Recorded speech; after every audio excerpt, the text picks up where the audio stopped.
Shavua Tov. Good morning.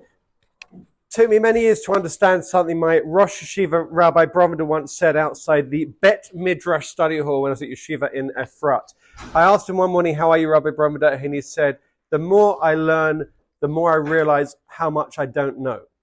The more I learn, the more I realize how much I don't know." It's at 21, it made nothing. It didn't mean anything to me. I couldn't figure out. I thought he must know everything. It wasn't until my Rabbi Ebner Alav Shalom said it takes 20 years for a student to understand what his Rebbe teaches him or what his Rebbe says, although some might say it's 40 years or longer.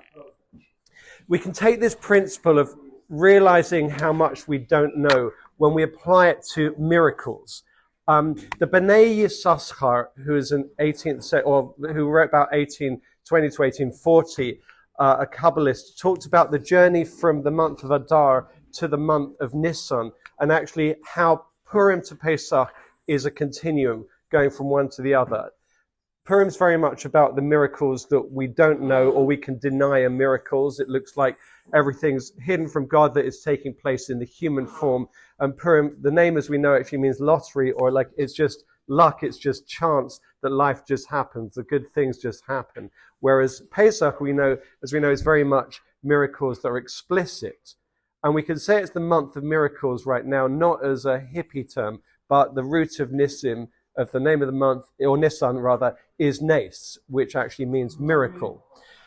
The one part of the Haggadah, which really sort of I couldn't understand for years and years and years, but it felt like it was symbolic. Well, it is symbolic. I just couldn't figure it out.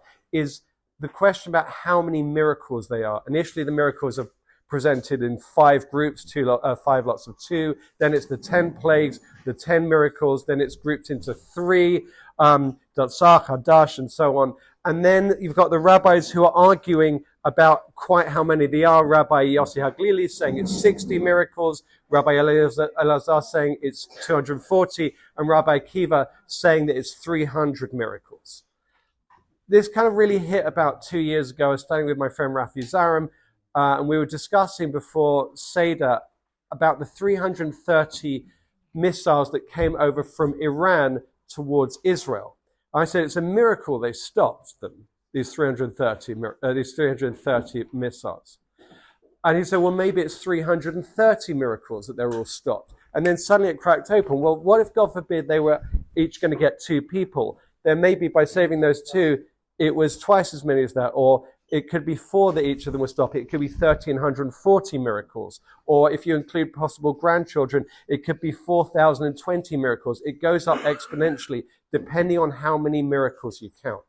So I'd say these miracles are happening the whole time around us. The miracles are everywhere, but all we need to do is open our eyes to see them. Shavua Tov.